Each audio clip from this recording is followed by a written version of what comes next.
ओम ज्ञानतिमिरान्धस्य ज्ञानञ्जनशलाकया चक्षुरुन्मिलितमेन तस्मै श्रीगुरुवे नमः। श्रीचैतन्यमनोभीष्टं स्थापितं येन भूतले स्वयं रूपकदा मह्यं ददाति स्वपदान्तिकं। वन्देऽहं श्रीगुरुः श्रीयुतपदकमलं श्रीगुरून् वैष्णवाचं श्रीरूपं साग्रजातं सगणरघुनाथान्वितं तं सजीवं साद्वैतं सावधूतं परिजनसहितं कृष्णचैतन्यदेवं श्रीराधाकृष्णपादान् सगणललिता श्रीविशाखान्विताश्च नित्यानंदम नमस्तुभ्यं प्रेमानंदप्रदायते कलौकलमस्य नाशाय जानवीपते नमः। नमो महावदन्याय कृष्ण प्रेम प्रदायते कृष्णाय कृष्ण चैतन्य नामिने गौरद्विते नमः।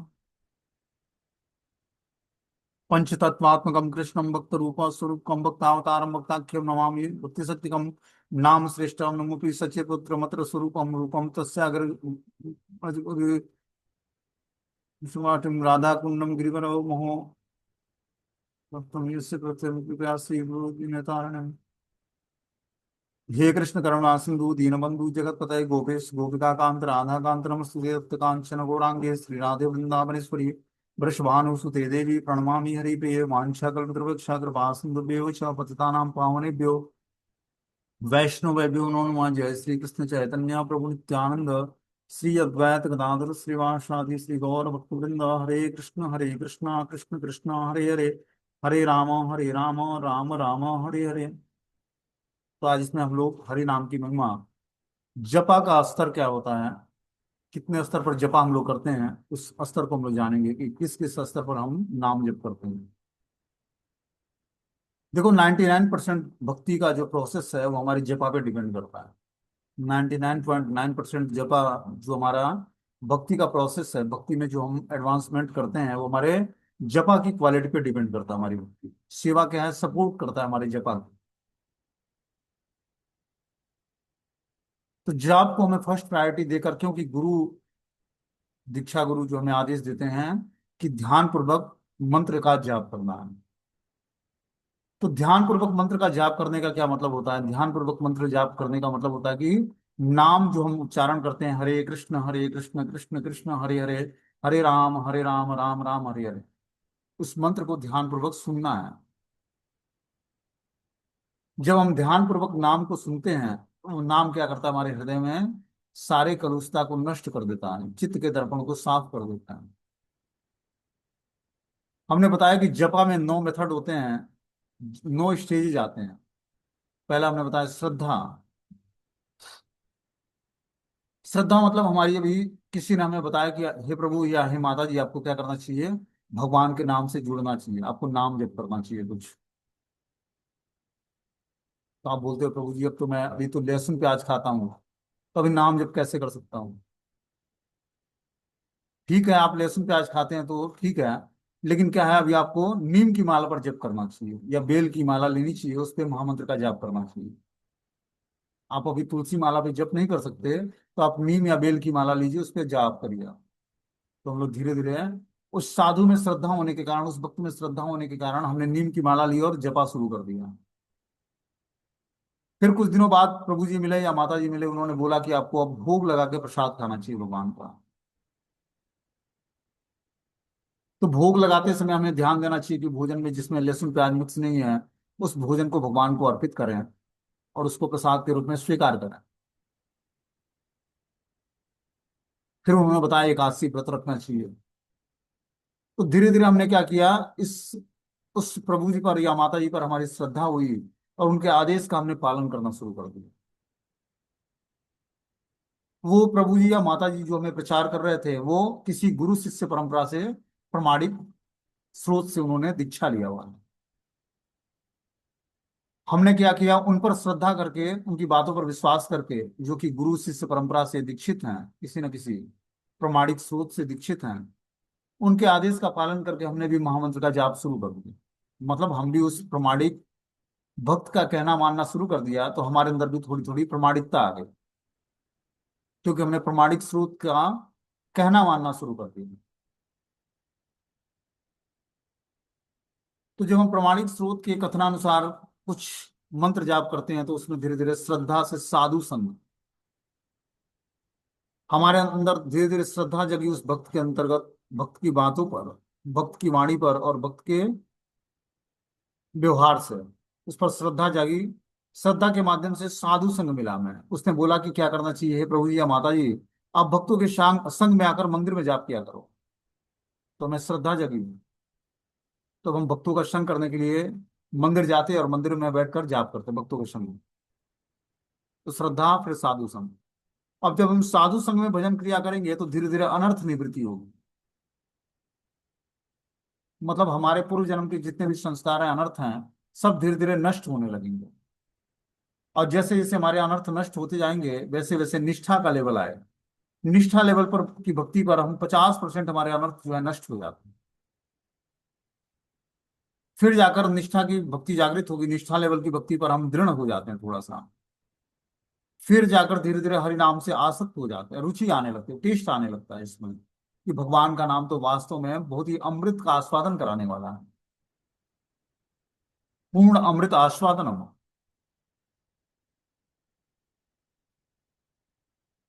तो रुचि आने लगी उसमें, नाम में टेस्ट आने लगा। अब जब टेस्ट आने लगा तो फिर आसक्त हो गए हरि नाम से। जब कोई स्वादिष्ट भोजन मिलता है तो पेट भले भरा हो लेकिन और ज्यादा खाने की इच्छा होती है। उसी तरह जब हरि नाम में टेस्ट आने लगता है तो हमें और जाप करने की इच्छा होती है। ये कब स्थिति प्राप्त होती है? जपा करने से जपा की स्थिति प्राप्त होती है, जपा करने की स्थिति प्राप्त होती है। ये कब? जब चैंट एंड बी हैप्पी, जब पूर्ण रूपेण अमृत का आस्वादन होने लगे नाम जप में, तब हम जो जपा करेंगे तो और नाम जप करने की इच्छा तीव्र जागृत होगी कि भगवान का नाम तो वास्तव में आनंद प्रदान कर रहा है। आनंदाम बुद्धिवर्धनम प्रतिपदम पूर्णामृत आस्वादनम सर्वात्मनम परम विजयते श्री कृष्ण संकीर्तनम। ये स्थिति प्राप्त हो गई कब? जब हम हरि नाम में टेस्ट आने लगा, स्वाद आने लगा कि भगवत नाम तो मिश्री से भी ज्यादा मीठा है, पूर्ण अमृत का आस्वादन कराने वाला है। फिर हम हरि नाम से आसक्त हो जाते हैं। जैसे ही हम हरि नाम से आसक्त होंगे तो always remember Krishna, never forget Krishna, ये स्थिति प्राप्त हो जाएगी। हम कृष्ण को हमेशा याद रख पाएंगे और कृष्ण को कभी नहीं भूलेंगे। फिर जाकर भाव की स्थिति प्राप्त होगी।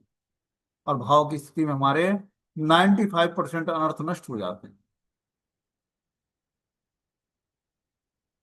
और फिर जाकर हम भगवान के शुद्ध प्रेम को प्राप्त कर पाएंगे।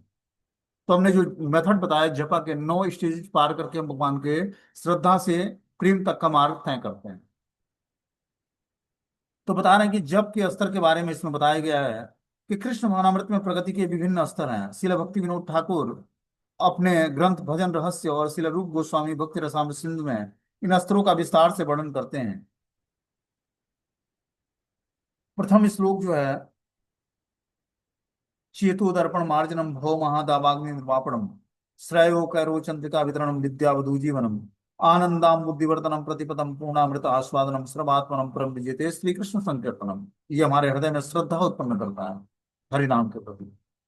मतलब जब हमारे हृदय में श्रद्धा उत्पन्न होगी तो क्या होगा? चेतु दर्पण मार्जनम होगा, पहले चित्त का दर्पण साफ होगा।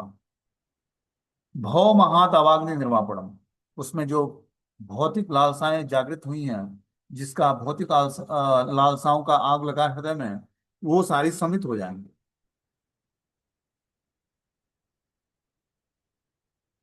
श्रेयो कैरो चंद्रिका वितरणम विद्यावधू जीवनम, यही विद्या रूपी वधु का जीवन है कि हमारा चित्त का दर्पण साफ हो जाए और भौतिक इच्छाएं शमित हो जाएं। तब उसमें शीतलता आ जाएगी, हृदय में राधा कृष्ण के निवास का स्थान बन जाएगा। और इस प्रकार ये मैं जो प्रथम श्लोक है ये श्रद्धा के रास्ते पर ले जाता है, आगे हमारी श्रद्धा को बढ़ाता है। जो शिक्षा अष्टक का दूसरा श्लोक है, नामना कार्य बहुधा निज सर्वशक्ति, कृष्ण भावनामृत से संबंधित साधक पद्धति को स्वीकार कर उसका अभ्यास करना, जिसके हृदय में अवांछित कामनाएं व आदतें समाप्त हो जाती। मतलब जो दूसरे श्लोक को जो महाप्रभु चैतन्य देव ने शिक्षा अष्टक का दूसरा श्लोक बोला है कि नामना कार्य कार्य बहुधा निज सर्वशक्ति तत्रादित्य नियमते स्मरण न काले एतादृशी तब दुर्देव मीदृशी महा जानुनानुरागो।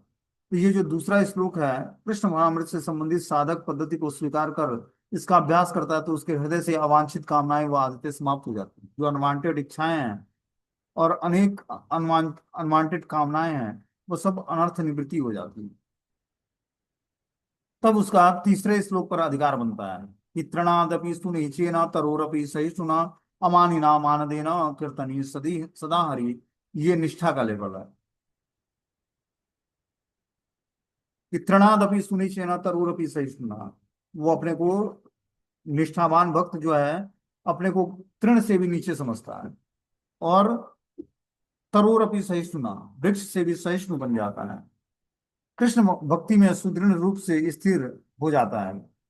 जब उसका इस भाव उसके हृदय में प्रकट होती है, तृणादपि सुनिचेन का, तब वो वृक्ष से भी ज्यादा सहनशील और तृण से भी ज्यादा विनम्र बन जाता है। इस प्रकार कृष्ण भक्ति में वो सुदृढ़ रूप से स्थिर हो जाता है।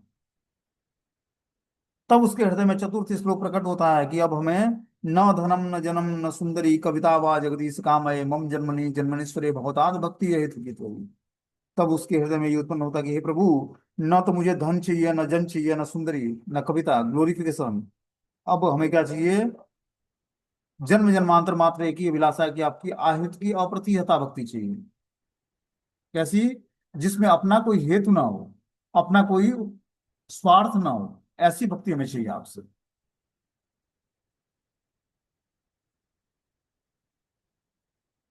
इस प्रकार कृष्ण के पवित्र नामों के जप में उसको रुचि उत्पन्न हो जाती है। चौथा श्लोक पहुंचने तक उसको नाम के जप में रुचि उत्पन्न हो जाती है। श्री चैतन्य महाप्रभु के इन श्लोकों को विवरण और निर्देश दोनों रूपों में प्रस्तुत करते हैं, अर्थात हमें प्रत्येक श्लोक में दिए गए निर्देशों का पालन करते हुए भगवान कृष्ण के पवित्र नामों का जप करना चाहिए। इससे श्री कृष्ण के प्रति हमारा प्रेम क्रमशः विभिन्न चरणों से होता हुआ विकसित होता जाता है। इस प्रकार जो शिक्षा अष्टकम के 8 श्लोक हैं, इसको जब हम अपने जीवन का कंठार बना लेंगे, तो हम धीरे धीरे जो है श्रद्धा से प्रेम तक का मार्ग प्रशस्त कर पाएंगे। बोल रहे हैं कि श्री कृष्ण के प्रति हमारा प्रेम क्रमशः विभिन्न चरणों में होता हुआ विकसित होता जाएगा। श्रद्धा से रुचि तक, तत्पश्चात आसक्ति भाव और प्रेम भक्ति तक हमें इन निर्देशों का पालन श्रील भक्ति विनोद ठाकुर द्वारा वर्णित भजन रहस्य के आधार पर करना चाहिए।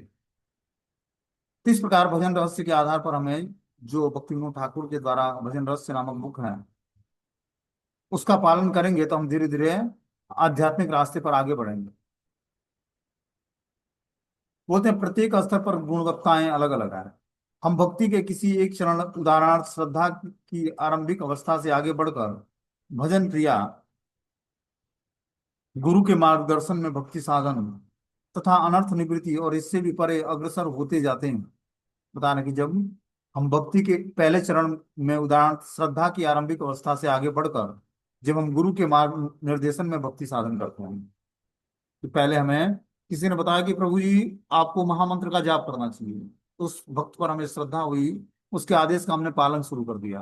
अब अगला बता रहे कि गुरु के मार्ग निर्देशन में भक्ति साधन करना, कि हमने प्रमाणिक गुरु को स्वीकार कर लिया। अब उनसे हमने भजन का रहस्य सीखा कि भजन कैसे करना है। क्या रहस्य उन्होंने बताया? रहस्य बताया उन्होंने कि स्नान करने के बाद एक पवित्र आसनी पर बैठना चाहिए, आचमन करना चाहिए, केशवाय नमः, माधवाय नमः, गोविंदाय नमः।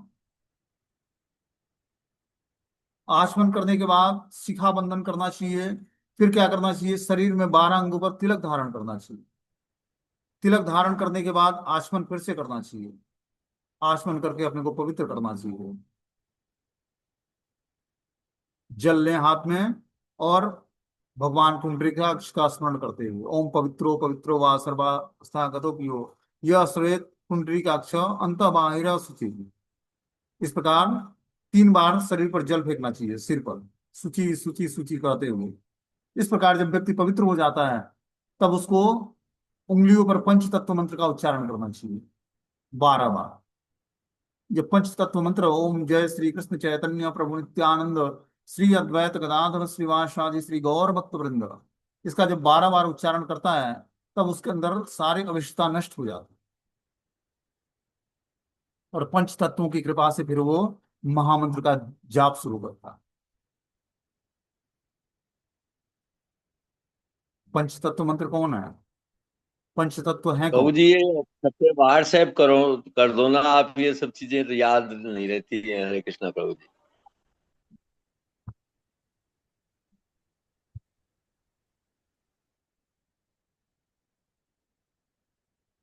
तो पंच तत्व मंत्र है, पंच तत्वात्मकम कृष्णम भक्त रूप स्वरूपकम भक्तावतारम भक्ताख्यम नमामि भक्ति शक्तिकम। ये पंच तत्व आ गए। जय श्री कृष्ण चैतन्य प्रभु नित्यानंद। जो श्री कृष्ण चैतन्य प्रभु नित्यानंद, श्री अद्वैत गदाधर श्रीवास पंडित, ये पंच तत्वों की कृपा से हम धीरे धीरे नाम में हमारी रुचि जागृत होती है। तो इस प्रकार जब हम पंच तत्व का उच्चारण करते हैं 12 बार, तो हमारी अवश्यता नष्ट होती है और नाम में हमें नाम जप करने की रुचि जागृत होती है।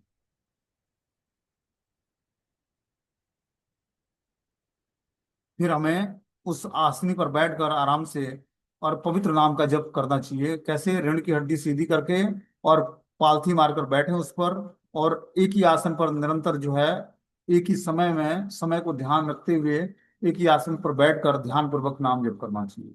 तब धीरे धीरे नाम जो है जप करने की हमारी रुचि जागृत होगी, उसमें टेस्ट आएगा भगवत नाम के जप में। हम भक्ति के किसी एक चरण, उदाहरण श्रद्धा की आरंभिक अवस्था से आगे बढ़कर भजन क्रिया, गुरु के मार्गदर्शन में भक्ति साधन तथा अनर्थ निवृत्ति तथा इससे भी परे अग्रसर होते जाते हैं। किंतु इसका अर्थ यह नहीं है कि जब हम आगामी चरणों में प्रवेश करते हैं तो पिछले चरणों से हमारा संबंध समाप्त हो जाता है। इसके विपरीत भक्ति के किसी एक चरण के लक्षण आगामी चरणों में और अधिक तीव्र हो जाता है। उदाहरण की जो है कि जब व्यक्ति गुरु के मार्गदर्शन में भक्ति साधन करता है तब उसकी अनर्थ निवृत्ति शुरू होती है। इससे भी परे अग्रसर होते जाते हैं। किंतु इसका अर्थ यह नहीं है कि जब हम आगामी चरणों में प्रवेश करते हैं तो पिछले चरणों से हमारा संबंध समाप्त हो जाता है, ऐसा नहीं है। जब हम आगे बढ़ते हैं भक्ति जपा में, ठीक है ना, अनर्थ निवृत्ति से आगे निष्ठा के लेवल पर, तो ऐसा नहीं कि पिछले चरणों से हमारा संबंध समाप्त हो गया, अब हमारी श्रद्धा समाप्त हो गई और हम अनर्थ निवृत्ति से ऊपर उठ गए, ऐसा नहीं है। जब हमारे अंदर निष्ठा की भक्ति जागृत होती है तब भी हमारी श्रद्धा और प्रगाढ़ होती जाती है, हमारी अनर्थ निवृत्ति होती जाती है। कुछ लेवल पर अनर्थ निवृत्ति होने पर निष्ठा की स्थिति आ जाती है। अब यह नहीं कि पिछले स्टेज से हमारा संबंध समाप्त हो गया, कि अब हमें श्रद्धा की जरूरत नहीं है या अनर्थ निवृत्ति की जरूरत नहीं है, ऐसा नहीं है। ये सब भी साथ साथ होते रहते हैं, लेकिन धीरे धीरे हम आगे निष्ठा के लेवल पर आ जाते हैं, आगामी चरणों में प्रवेश करते हैं। तो पिछले चरणों से हमारा संबंध समाप्त नहीं होता है। इसके विपरीत भक्ति के किसी एक चरण के लक्षण आगामी चरणों में और अधिक तीव्र हो जाते हैं। बता रहा कि जैसे जैसे हम आगामी चरणों को पकड़ते हैं, मतलब श्रद्धा से प्रेम तक का मार्ग तय करते हैं, वैसे वैसे भक्ति के किसी एक चरण के लक्षण आगामी चरणों में और अधिक तीव्र हो जाते हैं। उदाहरण के लिए भजन क्रिया व अनर्थ निवृत्ति स्वाभाविक रूप से श्रद्धा को और गहन और सुदृढ़ कर देता है। क्या बता रहा है कि जो भजन क्रिया है या अनर्थ निवृत्ति है, स्वाभाविक रूप से श्रद्धा को और गहन और सुदृढ़ कर देता है। देखो, श्रद्धा पहली स्थिति है, श्रद्धा, फिर साधु संग, फिर भजन क्रिया, फिर अनर्थ निवृत्ति। लेकिन जब वही हम भजन क्रिया करते हैं तो अनर्थ निवृत्ति स्वाभाविक रूप से होता है, और श्रद्धा जो पहली स्थिति थी वो गहन गहन और सुदृढ़ हो जाती है। क्योंकि जब हम अपने अनर्थों से निवृत्त होते हैं तो हम पवित्र नामों द्वारा अपने हृदय को के शुद्धिकरण को प्रत्यक्ष रूप से देख सकते हैं। जैसे जैसे हृदय शुद्ध होता जाता है, पवित्र नामों का जप और अधिक और मधुर लगने लगता है। वो हमारी जप करने की अभिलाषा बढ़ती जाती है। जैसे जैसे हमारे अनर्थ निवृत्ति होती जाती है, वैसे वैसे जो हमारी श्रद्धा बढ़ती जाती है हरि नाम पर, और जैसे जैसे श्रद्धा बढ़ती जाती है वैसे वैसे हम और नाम जप करने की अभिलाषा जागृत होती है हृदय में। इसी अभिलाषा व मधुरता को रुचि कहते हैं। जब तीव्र अभिलाषा जागृत होती है कि और मुझे नाम जप करना है,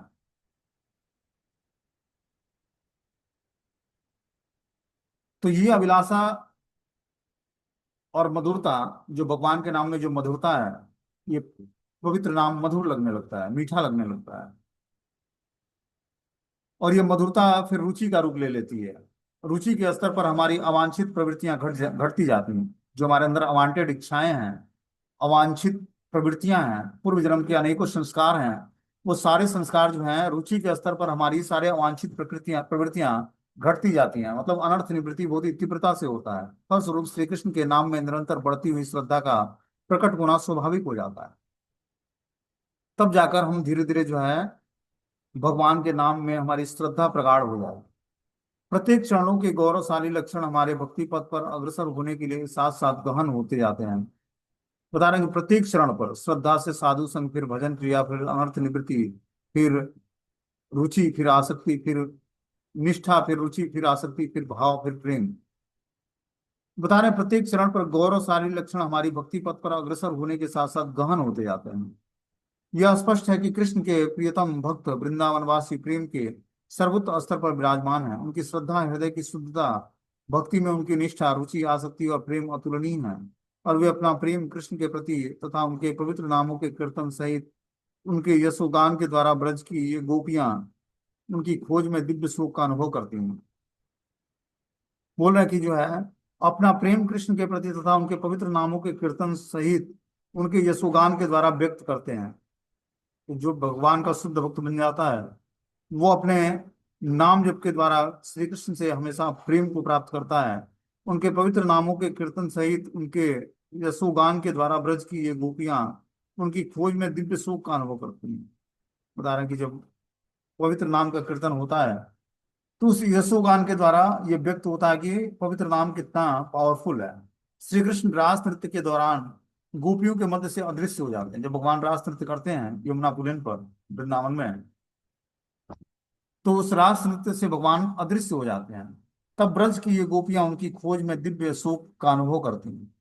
जब भगवान रास नृत्य से गायब हो जाते हैं, तो सारी गोपियां जो है शोक का अनुभव करने लगती हैं। उस समय अपने कृष्ण प्रेम के उन्माद से वे भक्ति के सभी स्तरों के लक्षणों को पूर्णतया प्रकट करती हैं, और इस प्रकार अपने आनंद के चरम उत्सव और उत्कर्ष पर वे भी श्री कृष्ण के पवित्र नामों की शरण लेता है।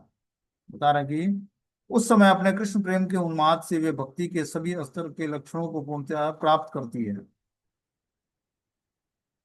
और इस प्रकार अपने आनंद के चरमोत्कर्ष पर वे श्री कृष्ण के पवित्र नामों की शरण ले ली। तो हमें क्या करना पड़ेगा, यहाँ बता रहे हैं कि श्री कृष्ण रास नृत्य के दौरान गोपियों के मध्य से अदृश्य हो जाते हैं। तब ब्रज की ये गोपियां उनकी खोज में दिव्य सुख का अनुभव करती हैं। उस समय कृष्ण प्रेम के उन्माद से वे भक्ति के सभी स्तरों के लक्षणों को पूर्णतया प्रकट करती हैं।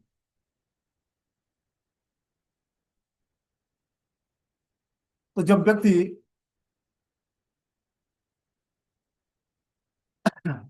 कृष्ण प्रेम के उन्माद में वो भक्ति के सभी स्तरों के लक्षणों को पूर्णतया प्रकट करती, कौन? गोपियां जब भगवान से रास नृत्य में पार्टिसिपेट करती, तब ब्रज की ये गोपियां उनकी खोज में दिव्य सुख का अनुभव करती।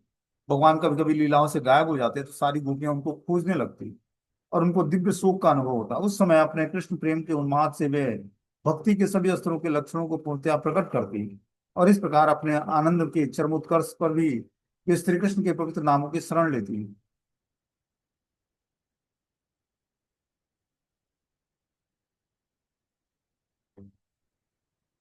बता रहा कि जोर जोर से कृष्ण के बारे में गाती हुई गोपियों ने पगलाई स्त्रियों के झुंड के समान उन्हें वृंदावन के पूरे जंगल में खोजना शुरू किया। जब भगवान लीलाओं से गायब हो गए, तो गोपियां कृष्ण के बारे में गीत गाने लगी, और जिस तरह एक पागल स्त्री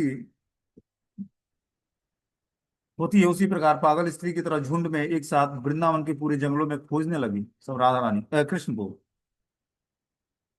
यहाँ तक कि वृक्षों से भी उन्हें कृष्ण के विषय में पूछताछ की कि जो समस्त उत्पन्न वस्तुओं के भीतर तथा बाहर आकाश की भांति परमात्मा के रूप में उपस्थित है। तब राधा रानी समेत सारी गोपियां जंगल में तब तक आगे बढ़ती हुई जब तक उन्हें चांदनी दिखती बंद न हो गई। बता रहे हैं कि जो है, इस प्रकार राधा रानी समेत सारी गोपियां जंगल में तब तक आगे बढ़ती रहीं जब तक उन्हें चांदनी दिखनी बंद नहीं हो गई। तब उन्होंने देखा कि क्रमशः अंधकार होता जा रहा है, और वे रुक गए। उनके मन तथा बुद्धि कृष्ण के विचारों में मग्न हो गया। वे सब कृष्ण के कार्यकलापों तथा उनकी बातों का अनुसरण करने लगे। अपना हृदय तथा अपनी आत्मा कृष्ण पर न्यौछावर करने के कारण वे अपने परिवार को भूलकर उनकी महिमा का गान करने लगे।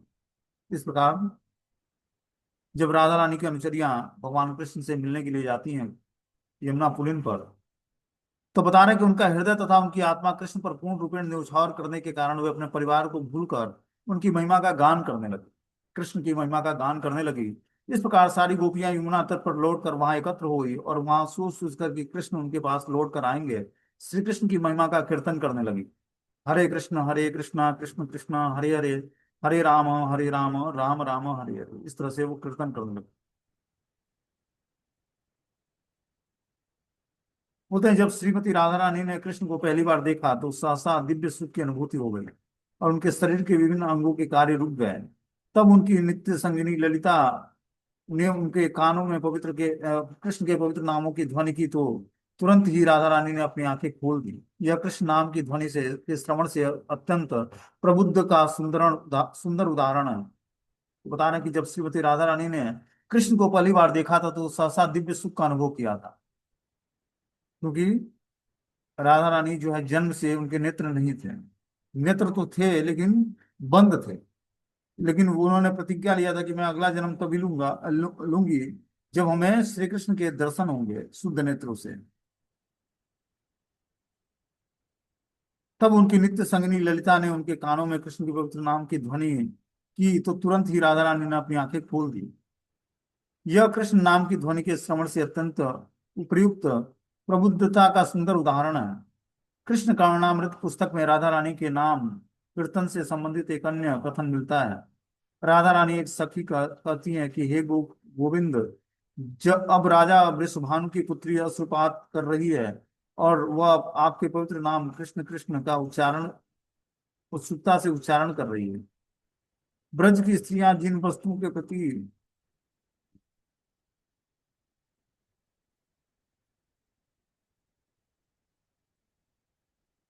बता रहे हैं, ब्रज की स्त्रियां जो कृष्ण के प्रति इतनी अनुरक्त थी, उनके आसन वियोग से अत्यंत क्षुब्ध हो उठी। वे सारी लाज हया भूल गई और जोरों जोर से हे गोविंद, हे दामोदर, हे माधव चिल्लाने लगी।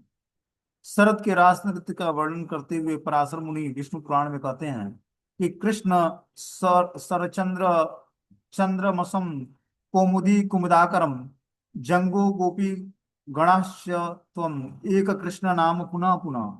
कृष्ण ने शरद के चंद्रमा व सरोवरों के कमलों में पड़ने वाली रश्मियों के विषय में गीत गाया, जबकि गोपियों ने कृष्ण के नाम का बारंबार गान किया।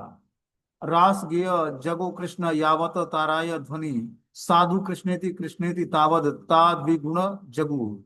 जब श्री कृष्ण ने अनुनादित स्वर से रास नृत्य का एक गीत गाया, तो गोपियों ने उन्हें बधाई दी और कृष्ण कृष्ण कहा। वे अपने जप को पुनः पुनः दो गुना कर दिया। इस प्रकार बता रहे हैं कि जो है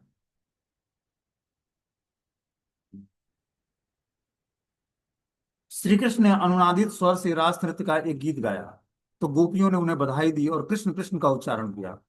अब वे अपने जप को पुनः पुनः दोगुना कर दिया। भक्ति पथ में प्रगति की सभी अवस्थाओं में उच्चतर से निम्नतर तक सर्वाधिक प्राथमिक अवस्था में भी भक्तगण कृष्ण के पवित्र नाम का कीर्तन करते हैं। कि जो है भक्ति के किसी भी अवस्था में वो उच्च या निम्न स्तर पर स्थित हो, लेकिन हर समय जो है कृष्ण के पवित्र नाम का कीर्तन करना चाहिए। उनके गुणों और उनकी लीलाओं का यशोगान करना चाहिए। हे राजन परीक्षित, महान अधिकारियों का अनुगमन करने करके भगवान के पवित्र नाम का निरंतर कीर्तन उन समस्त लोगों के लिए सफलता का निसंशय और निर्भीक मार्ग है। जो व्यक्ति निसंशय और निसफल होकर निर्भीक बनना चाहता है, तो मात्र एक ही उपाय है कि भगवान के पवित्र नाम का निरंतर कीर्तन करता रहे। जो समस्त भौतिक इच्छाओं से मुक्त है अथवा जो समस्त भौतिक कलमश और भोगों के इच्छुक हैं, उन लोगों के लिए भी जो दिव्य ज्ञान के कारण आत्मतुष्ट हैं, उनको पालन करना चाहिए। कि अकाम सर्व कामो वा मोक्ष काम उदारधि तीव्रेण भक्ति योगेन यजेते पुरुषम परम। भगवान भगवत गीता में बोलते हैं कि हे अर्जुन, अकाम सर्व कामो वा, तुम्हारे अंदर बहुत सारी कामनाएं हैं या कुछ भी कामना नहीं है, तुम्हें क्या करना पड़ेगा? अकाम सर्व कामो वा मोक्ष काम उदारधि, या मोक्ष की प्राप्त करने की इच्छा है। तीव्रेण भक्ति योगेन, क्या करो? तीव्रता से भक्ति योग के नियमों का पालन करो। बता रहे हैं, हे राजन, महान अधिकारियों का अनुगमन करके भगवान के पवित्र नाम का निरंतर कीर्तन उन समस्त लोगों के लिए सफलता का निसंशय और निर्भीक मार्ग है, जो समस्त भौतिक इच्छाओं से मुक्त हैं अथवा जो समस्त भौतिक भोगों के इच्छुक हैं, उन लोगों के लिए भी जो दिव्य ज्ञान के कारण आत्मतुष्ट है। श्रील विश्वनाथ चक्रवर्ती ठाकुर इस श्लोक पर टीका देते हैं और भक्तों को और अधिक प्रोत्साहन देते हैं। यह स्पष्ट है कि इस ग्रंथ में भक्ति की व्याख्या दी गई है। भक्ति के 9 अंगों में किसी किसी प्रमुख एवं एक सम्राट की भांति सर्वत्र अपनी शक्ति का प्रदर्शन करता हुआ माना जाए। यह श्लोक इस प्रश्न का उत्तर देता है कि भक्ति के अंगों में श्रवण कीर्तन व स्मरण, ये 3 मुख्य हैं। इन तीनों में जप कीर्तन मुख्य है, किंतु जप में भी भगवान के नाम गुण और लीलाओं से संबंधित कीर्तन आवश्यक है। इन तीनों का अनुकीर्तन अपनी भक्ति के अनुसार किया गया हरिनाम जप सर्वश्रेष्ठ है। अनुकीर्तन का अर्थ है निरंतर कीर्तन भी होता है। यह केवल मेरा ही निष्कर्ष है कि अपितु पूर्ववर्ती आचार्यों ने भी यह निष्कर्ष निर्णय लिया है। अतः और अधिक जिज्ञासा और प्रमाण की आवश्यकता नहीं है। जो भक्ति के 9 मेथड में सबसे बता रहे हैं कि श्रवण, कीर्तन और स्मरण, ये 3 मुख्य हथियार हैं कलयुग के जीवों के लिए। अब आगे जो है चैंट एंड बी हैप्पी, इसका वर्णन मिलता है कि हरे कृष्ण महामंत्र जप करो और पूर्ण रूपेण प्रसन्न रहो। पूर्ण आत्मविश्वास के साथ इस निष्कर्ष का अनुशीलन करते हुए दृढ़ता पूर्वक कहा गया कि हरे कृष्ण महामंत्र, हरे कृष्ण कृष्ण कृष्ण हरे हरे, हरे राम राम राम हरे हरे, कीर्तन का यही लाभ है। कोई किसी भी स्थिति में क्यों न हो, ईश्वर उसे हरे कृष्ण कीर्तन करने का अधिकार देते हैं। यदि जीवन की किसी भी स्थिति में मनुष्य कीर्तन करता रहे तो वो कभी भी दुखी नहीं होगा। जैसे मान लो कि अभी तो चलो फेवरेबल कंडीशन है जीवन में, लेकिन अनफेवरेबल कंडीशन में भी कोई जीवात्मा भगवान के पवित्र नाम का जप करता है, कीर्तन करता है, उसकी इच्छाएं नहीं होंगी लेकिन उसके बाद भी करता है, तो धीरे धीरे जो है कृष्ण कीर्तन करने का उसको, जीवन की किसी भी स्थिति में मनुष्य को कीर्तन करता रहे तो कभी भी दुखी नहीं होगा। उसके अंदर जो है कभी भी दुख का समावेश नहीं होगा। लेकिन उसके लिए क्या करना पड़ेगा उसको, कीर्तन करने का अधिकार गुरु से लेना पड़ेगा।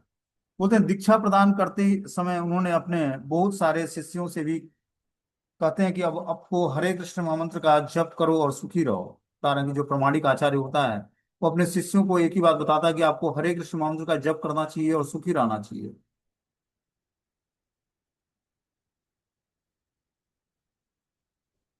आगे इसमें श्लोक बताते हैं कि जयति जयतु नामानंद रूपम मुरारे विरज मति निज धर्म ध्यान पूजा यत्नम कथमपि सुकृत दातम मुक्तिदा प्राणिनाम यत् परमं मौत्रिकमेकं जीवनम भूषणम में समस्त आनंद में कृष्ण नाम की जय हो, जय हो।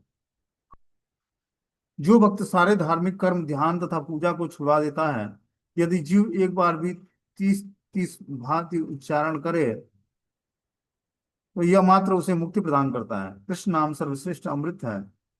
यह तो मेरा भगवान था भक्त की एकमात्र संपत्ति है। हरि नाम और उनके सेवकों की कृपा से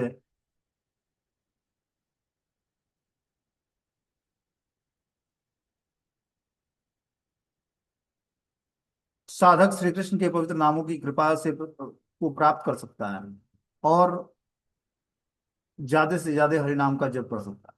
इस तरह से उन्होंने बता रहे हैं कि समस्त आनंद में कृष्ण नाम की विजय हो। जो भक्त के सारे धार्मिक कर्म, ध्यान और पूजा को छुड़ा देता है, यदि जीव एक बार भी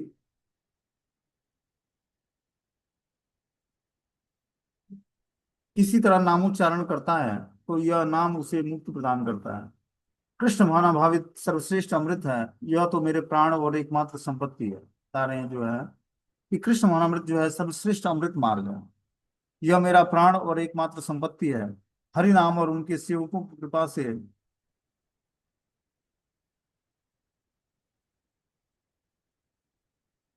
इस छोटे पुस्तक और उसके प्रस्तुत 9 कुंजियों से यदि एक भी पाठक को अपना जप सुधारने में सहायता मिल सके एवं साधक श्री कृष्ण के पवित्र नामों की कृपा से प्रसन्न हो सके तो मैं अपने इस पुस्तक लिखने का प्रयास को सफल समझूंगा। बता रहे हैं यहाँ पर राइटर कि जो मैंने ये पुस्तक लिखा है, अगर जो एक व्यक्ति भी ये अच्छे तरीके से हरि नाम जप करके और भगवान श्री कृष्ण के शुद्ध प्रेम को प्राप्त कर ले तो हमारा जीवन जो है सफल हो जाएगा। इस प्रकार ये अध्याय समाप्त हो जाता है। अध्याय का नाम था उपसंहार। अब आगे जो है पहला अध्याय है, प्रथम श्लोक, उसको हम लोग कल सुनेंगे। हरे कृष्ण।